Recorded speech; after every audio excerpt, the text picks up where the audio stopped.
Oi, eu sou a Ana, este é o A Vida é Poema e hoje nós vamos falar sobre Percy Jackson. Eu acho que eu não tenho nenhum vídeo sobre Percy aqui no meu canal, nem dos mais antigos, porque eu li muito jovem. Foi uma série que eu já tinha lido, já era leitora, já tinha lido Crepúsculo, Harry Potter, Narnia, Jogos Vorazes, eu acho que eu já tinha lido tudo isso, mas Percy Jackson deve ter lido ali por entre 14, 15, 16 anos, uma dessas idades, provavelmente 16 anos. E eu li toda a série em uma semana. Eu sinto falta dessa época da minha vida em que eu podia ignorar minhas responsabilidades e virar a noite lendo, sabe? Não acontece mais. Faz tempo. Então, assim, Percy já faz parte da minha vida tem no mínimo 15 anos, gente, então é muito tempo. E dentro disso, eu sou daquele público que chegou nos livros por conta do filme. E já tirando aqui o elefante da sala, às vezes a gente traduz esses ditados e não faz muito sentido, mas o filme, gente, eu acho que é um produto daquela época. Eu achei ele bobo, raso. Pela nostalgia, às vezes você ainda gosta, mas eu não consigo mais assistir. Na época eu gostei, tanto que eu fui ler o livro. Mas hoje em dia eu olho e falo, cara, mas é muito ruim mesmo. E sem falar mais de Monstros, que é uma adaptação que mata a continuidade da série inteira. Porque, primeiro, eles fecham o arco que deveria durar 5 livros no segundo filme. E segundo, que eu acho que é a maior besteira de todas, uma coisa, assim, que não faz nem sentido, que trazem umas simbologias que não são da mitologia grega pra ali dentro. Enfim, eu acho péssimo, de mau gosto mesmo, e eu entendo por que o Rick, né, o escritor dos livros, quis tanto se distanciar dessa adaptação. Dito isso, eu amei a série, eu amo os livros, eu recomendo todo o universo de Percy Jackson, mas se você não quiser spoilers, esse vídeo terá spoilers, ok?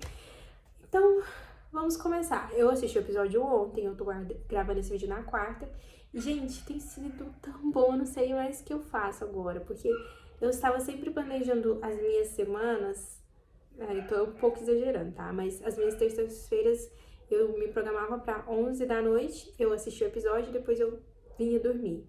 Então, assim, eu vou sentir falta disso. E às vezes isso pode ser um ponto muito positivo em questão de lançamentos de séries, porque tem aquela coisa da maratona, né? Que eu gosto também, eu gosto de assistir tudo de uma vez se eu posso. Mas é muito bom você ter uma semana ali pra conversar sobre, pra discutir, pra recomendar pras pessoas. E é uma série que meus amigos no trabalho assistiram, a minha mãe assistiu e amou. Então, assim, eu gosto disso. E talvez seja a melhor parte dessa experiência com essa nova série, essa cultura do fã. Porque eu vi. O pessoal tá sempre ali, gente. Ninguém largou a mão do Rick todos esses anos. Quem é fã de Percy Jackson tá aí e vai continuar, né? Mas foi muito bom ver um esforço coletivo desses fãs para tornar a experiência das pessoas que estão chegando agora uma novidade. Tanto que o grande spoiler de quem é o ladrão de raios, né, que é o Luke, as pessoas esconderam isso até o último segundo e ativamente soltaram spoilers errados para que as pessoas ficassem na dúvida e tivessem a surpresa. Então eu vi gente pegando a foto ali do livro em que isso acontece e mudando o nome de Luke pra Annabeth, falando que na verdade é Annabeth que era traidora. E, gente, as histórias iam ficando cada vez mais complexas, iam pegando coisas que iam acontecer lá no futuro da série, falando, não, porque tem um livro chamado A Marca de Atena, que o foco ali muito é na Annabeth, né? E as pessoas falaram, porque eu amo a Arca de Hermes, que é o pai do Luke, né? Então, assim, foi muito divertido ver os fãs participando, né, desse lançamento. A adaptação foi também muito especial pra mim por outro motivo, que a última vez que eu reli O Ladrão de Raios foi ali 2020, 2021, pandemia, sabe? E acaba que aquela época da minha vida, que surpresa, né? Pra todos nós, foi uma época muito difícil, mas pra além da pandemia, passei por algumas outras coisas também. E aí eu acabei associando Percy a esse momento ali. Então eu tava meio assim, sabe? Sentindo que o Percy não era mais tão meu como era lá na minha adolescência, que eu entrava nesse universo e me sentia ali no acampamento meio sangue, me sentia no meio das aventuras deles.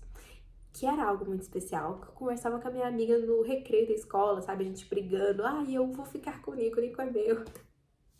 E eu mandava e-mail pra essa minha amiga depois que a gente terminou o ensino médio, falando, amiga, dando as atualizações dos livros. Então, o Nico, amiga, porque ele é o nosso personagem favorito. Não sei nem como ela tá hoje em dia. Letícia, se você um dia assistir esse vídeo, eu ainda me lembro de você. E o Nico continua sendo nosso, não importa o que aconteça. Mas, sabe, não era mais aquela experiência. Eu senti que eu perdi um pouco do Percy em toda aquela tristeza que eu tive naquele tempo. E essa série trouxe de volta o Percy pra mim. Mitologia grega Lore Olympus, tá? Com essa adaptação aqui, eu senti que esse gosto por coisas inspiradas nessa mitologia, eu já tava mais assim, ai, tudo bem, gente. É a vida, as coisas ruins acontecem, a mitologia grega não tem nada a ver com isso. Mas Percy veio de volta, assim, eu tô bem empolgada para as próximas temporadas, muito esperançosa de que vai ser renovado, porque a gente foi vendo, né, números muito bons de lançamento pelo Disney Plus, mas nunca se sabe. Hoje em dia as séries, né, são canceladas com tanta facilidade. De todo modo, dito tudo isso, eu gostei muito de como, eu olhando na perspectiva de escritora, pra mim parece que o Rick pegou o original, os livros, né, e olhou assim, sei lá, 20 anos depois, né, do que ele escreveu e pensou, como eu posso melhorar isso sem descaracterizar os personagens ou atrapalhar a jornada deles. Então, todas as mudanças que ele fez, e não foram poucas, eu acho que foram positivas e trouxeram um crescimento para os personagens e um enriquecimento para a trama dele como um todo. E eu achei tão bom porque às vezes as pessoas falaram assim, ai, faltou isso nesse episódio, aí no episódio seguinte tinha.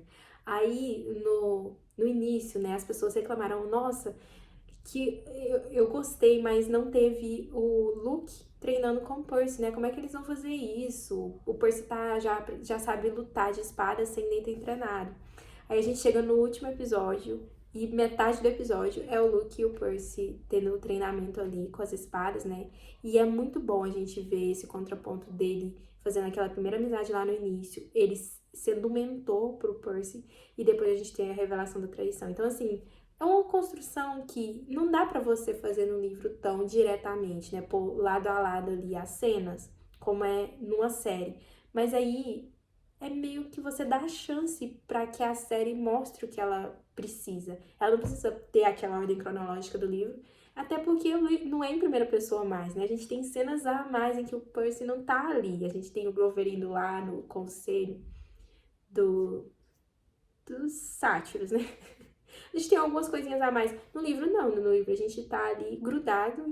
A gente só vai ver o que o narrador em primeira pessoa fala pra gente, né?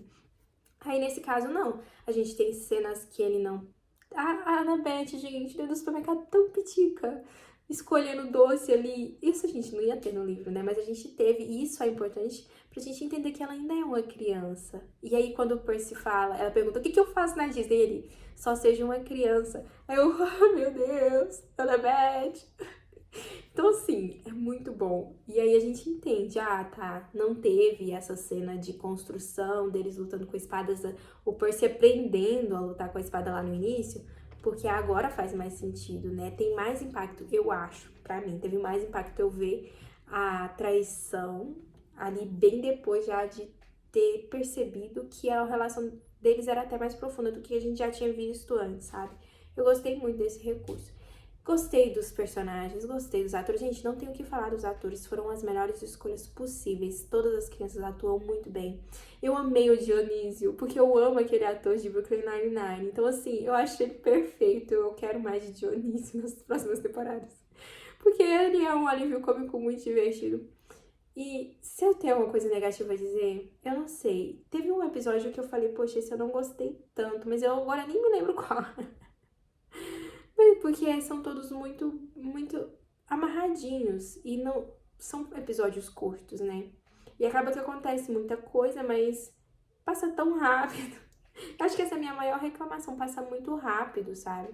E no fim, você quer mais. Eu espero que seja renovado, que a gente tenha mais. E que produtos, assim, porque a gente vê muito, e talvez esse ano a gente tenha mais disso por conta da greve dos roteiristas no ano passado, mas a gente vê que Hollywood tem requentado, tem reaproveitado muitas histórias novas, feitos muito reboots, continuado universos que às vezes já deviam ter acabado. Tipo, DC nos filmes, gente, já devia ter acabado pra mim 10 anos atrás. Eu detesto. Sendo que, pra mim, ninguém ganha de DC em animação de super-heróis. Os filmes animados da DC são muito bons, muito profundos, muito bem feitos. a descer no cinema, pode jogar fora. Beijos, aves de rapina é o único que salva. E olha que eu não tô mais nessa onda de heróis, mas é um exemplo, entende? Eles continuam insistindo naquilo e tal, e vai ter gente que vai ver. Mas, nesse caso do Rick, e aí a gente vê os anúncios de, vai ter série nova de Crepúsculo, vai ter série nova de Harry Potter. Eu tenho um pouco de preguiça, sabe? Precisa? Não precisa. O filme dos pássaros lá, das serpentes, dos Jogos Vorazes, pra mim foi uma história que não precisava. E eu até tenho vídeo aqui no canal sobre isso. Mas enfim, em resumo, eu acho que no caso do Rick, ele conseguiu trazer algo de novo até para os leitores, porque com essas mudanças a gente às vezes era surpreendido. E ele pegou coisas ali que não existiam, melhorou, aprofundou e tudo mais. Eu gosto muito da relação do Percy com a Sally, né, com a mãe dele, e de como que ela é muito ativa na educação dele. Porque nos livros eu não sinto que é tanto, sabe? A gente vê muito Percy nas escolas, sendo expulso de escola, indo para o acampamento, indo para uma missão. Basicamente é essa a fórmula. E nessa série a gente viu quanto a Sally moldou o Percy para ele ser um sobrevivente, para ele ser um herói, inquestionavelmente. Ele é melhor do que todos eles. Ela fala, a Annabeth fala isso e depois a Sally retoma isso. Ele é melhor do que a família dele. E assim, lá na minha época de adolescência, eu, estando dentro da igreja, recebi muita crítica por ler esse tipo de literatura. E eu tenho certeza que tem gente hoje em dia que também vai criticar, mas eu acho que assim, gente, dá pra tirar tanta coisa boa disso, porque, especialmente agora com a série, a gente tem ali uma proposta do Luke para que o Percy se junte a ele, né? E eles derrotem os deuses de formas violentas. Porque o Cronos não é um vovozinho legal. Ai, o Percy é muito engraçado, né? Chamando o Cronos de vovô. Não sei como foi na dublagem, né? Mas ele falou grandpa em inglês. Mas beleza. O que o Percy fala pra ele? Porque o Luke tem razão, eles foram abandonados, enfim, depois a gente tem um desenvolvimento do Luke ao longo da série, a gente vai entender de onde vem essa revolta toda, né? Mas a gente já nota ali quando a gente conhece Hermes, o pai do Luke, que a história não é tão simples, não é só um garoto que foi colocado ali no acampamento meio sangue e quer atenção, é mais profundo. Mas assim, o Percy nunca viu o pai a vida inteira. Ele tá com aquele padrasto que não é um bom exemplo pra nada. Tem gente que reclama de como a história dele foi mudada, mas eu achei ok, porque afinal de contas é uma série com foco no público da idade do protagonista, né? A gente esquece disso, porque a gente envelhece, né? Mas o que o Percy responde quando ele recebe essa proposta pra derrotar, né? Derrubar, ir contra a família dele ali, a família do Olimpo. Ele fala que, sim, eles cometem erros, mas eles estão fazendo o melhor que eles podem. E eu acho que isso é uma mensagem muito valiosa, especialmente para as pessoas mais jovens, de que os nossos pais, eles estão fazendo o melhor, mas eles vão cometer erros, eles têm falhas, tem coisas neles que vão nos irritar da mesma forma que a gente vai irritá-los, entende? Mas eles estão fazendo o melhor.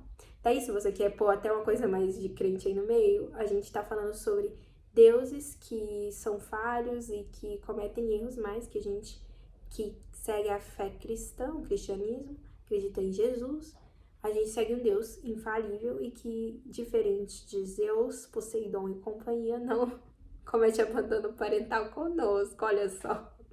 Basicamente é isso, gente. Eu acho que retenho que é bom, basicamente isso. Em resumo, continuarei a ler as coisas que eu quero ler, e aí? Porque se eu já não ouvia muito as pessoas quando eu era mais jovem, mais influenciável, agora que eu sou uma mulher adulta, eu que mesmo controlo a minha lista de leituras, muito obrigada. Enfim, já falei bastante, deu pra notar que eu gostei da adaptação, eu sei, gente, eu falei, eu estou negacionista de Percy Jackson, você tem algum argumento válido pra criticar a série? Guarde pra você, eu não me importo. Eu não vou ver falhas, gente, porque, primeiro, os filmes são muito ruins, em comparação, é uma obra-prima, e segundo, trouxe de volta Percy pra minha vida de uma forma muito positiva. E você tem uma coisa a dizer, é sempre assim, ó, e que nem as pessoas estavam reclamando, faltou isso, e depois aquilo era colocado no próximo episódio, enfim, ao longo da temporada. Eu me irritei um pouquinho com o excesso de uso do boné da invisibilidade da Annabeth. Porém, Quando eu senti isso, foi lá na cena em que eles estão na loja de colchões. Eu falei, poxa, mas de novo. Só que aí depois a gente, quando eles estão lá no submundo, a gente tem a informação de que alguém ficou invisível e roubou o raio invisível. Eu falei, ah, tá. É por isso que eles estão reforçando tanto isso. Porque eles querem que quem não conhece a história acredite que foi a Annabeth. E aí vem os fãs ajudar nisso ainda mais, né? E agora, no último episódio, a gente. Eu vi alguém falando, nossa, o meu sonho é que a Annabeth estivesse lá invisível, como ela tava, né, lá no episódio de Captura a Bandeira, e eu ouvisse tudo. E eu acho que foi muito bom isso também, porque a gente vai ter, enfim, a gente já sabe que o Luke e a Annabeth têm uma relação mais próxima. E aí no próximo a gente termina com uma coisa que vai trazer mais intensidade para essa relação deles.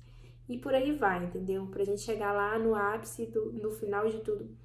E quando a Annabeth tiver naquele confronto final, assim, nos finalmente, no fim de tudo, o mundo vai acabar ou tudo vai ser salvo, tem mais impacto, sabe? Então eu acho que é uma boa porta pra construção dessa relação.